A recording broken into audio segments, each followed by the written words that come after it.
O que deve estar em movimento não é para a minha vida, não é para o meu ego, não é para o meu eu, mas é para aquele que merece toda a honra e toda a glória. É o seu louvor, a sua adoração. A Ele seja dada a honra, a Ele seja dado o seu louvor, a sua glória.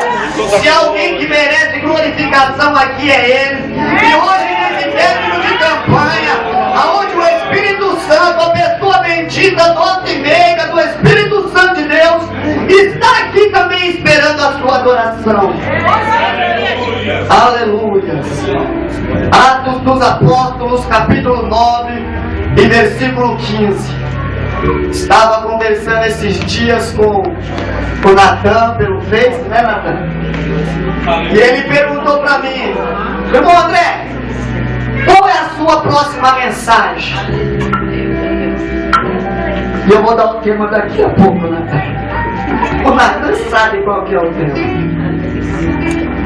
Diz a santa e gloriosa palavra do Senhor: e disse-lhe, porém, o Senhor: vai, porque este é para mim um vaso escolhido, para levar o meu nome diante dos gentios, dos reis e dos filhos de Israel. Amém? Amém. Frisando: vai, porque este é para mim um vaso escolhido. Agora olha para o seu irmão e pergunta para ele, faça uma pergunta: há vaso vazio aí? Agora olha para ele de novo e num tom de exclamação, de afirmação, fala para ele: infelizmente ainda há vasos vazios.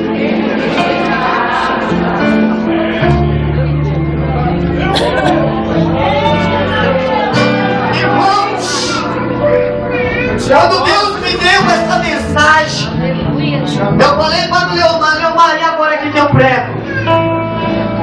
Porque a Maria Luísa trouxe o louvor e eu falei: é confirmação. O irmão veio, trouxe o versículo e eu falei: Jesus, o Senhor está no negócio.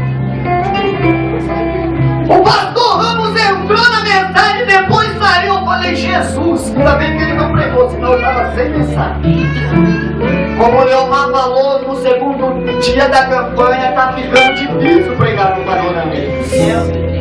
Mas o bom de tudo é que ainda nós temos, pela misericórdia do Senhor, a graça de poder enunciar a santa e verdadeira palavra do Senhor. E cada vez fica mais difícil, irmãos, porque eu vinha subindo para cá e passou um carro e eu pensei que era o pastor Kleber Augustus. Eu falei: Jesus, se o homem for lá para a igreja, ficou difícil pregar mesmo. Mas aí chega o pastor Marcos Domingo, aí chega mais um amado aqui. Mas o bom de tudo isso é que Deus falou assim: eu tiro um do cárcere para sentar ao lado dos príncipes. Eu não sei como guardar a minha agora. Você glorifica da Inadab da igreja. E eu sei que os príncipes estão intercedendo para que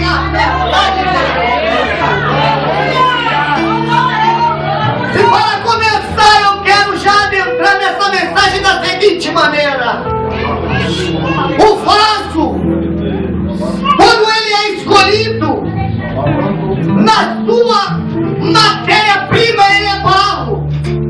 Não adianta você adentrar na igreja e ser chamado de vaso.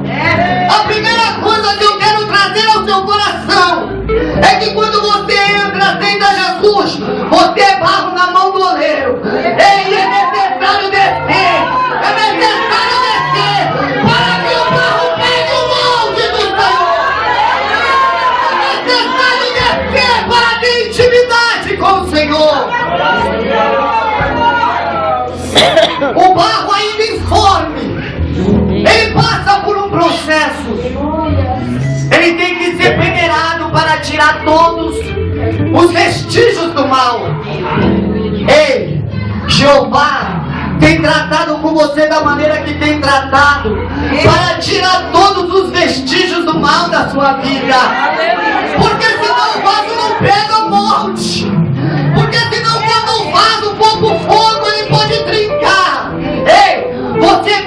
se desmanchar. A Bíblia fala que o barro quebrou na mão do oleiro. Ei, no original, a Bíblia fala que ele se desmanchou, porque o vaso, quando se quebra, ele não pode ser mais restaurado. Se ele for colado com supermonte, se usado repouso, com certeza vai ficar fragmentos que vão mostrar que ele já foi quebrado. Mas se você se desmanchar na mão do Senhor nessa noite, o molde vai vir sobre a sua vida. Se você se quebrantar na mão do Senhor hoje, se você entrou como Davi aqui, com o coração quebrantado, se você entrou nessa noite aqui, esperando do Senhor uma resposta, deixa Ele mudar a tua vida, porque uma vai vir coisa melhor.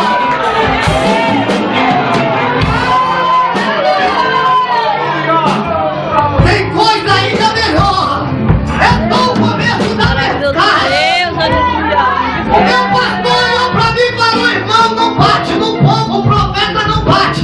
Eu falei: pastor, por incrível que pareça, Deus me deu uma mensagem diferente. É tempo de avivamento. Eu quero avivamento no meio dos jovens. Eu quero avivamento no ciclo de oração. Eu quero avivamento para o povo de Deus. Oh, maravilhoso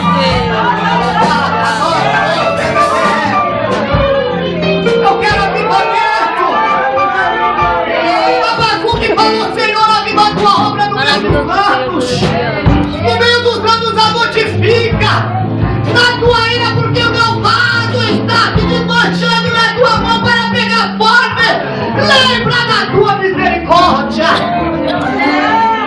Ei, se ainda tem defeito no vaso, não se preocupe. Você tem que se preocupar quando o vaso já estiver no fogo. Porque quando estiver no fogo e ele se secar e você quebrar, não vai ter mais como recuperar. E quando o barro está informe na mão do Senhor, ele vai mudar como veio a prata aos teus olhos. E aí sim você vai ser colocado em lugar de destaque. Se nós formos falar de Pedro, um vaso que, quando estava na mão do Senhor, foi moldado de diversas maneiras, mas para chegar até o fogo, Jesus olha para ele e fala: ei, Pedro, tu vai me negar. Senhor, eu vou com o Senhor até a morte. Pedro, tu vai me negar. Ei, o vaso precisava se desmanchar na mão do oleiro.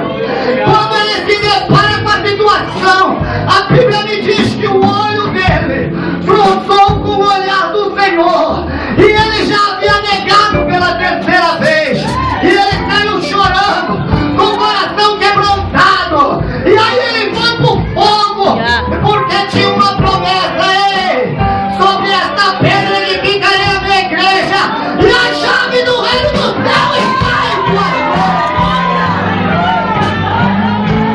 Ele precisava passar por um quebrantamento. Mas, irmão, você leu sobre Paulo.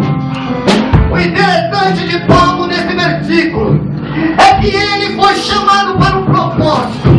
Jesus encontra com ele. A Bíblia diz que ele cai. Não se fala de onde e nem como, mas ele caiu, se deparou com o Senhor e a sua glória. Isso me traz a concepção de que o jovem que ele chega, em uma das epístolas ele disse: eu sou fariseu de fariseu, dentre os judeus eu excedi na lei do Senhor. Ei, Jesus chamou Paulo porque era amado e escolhido. Quando o guarda é escolhido, mesmo que já aparentemente formado, tem que passar por um processo, tem que cair de cara.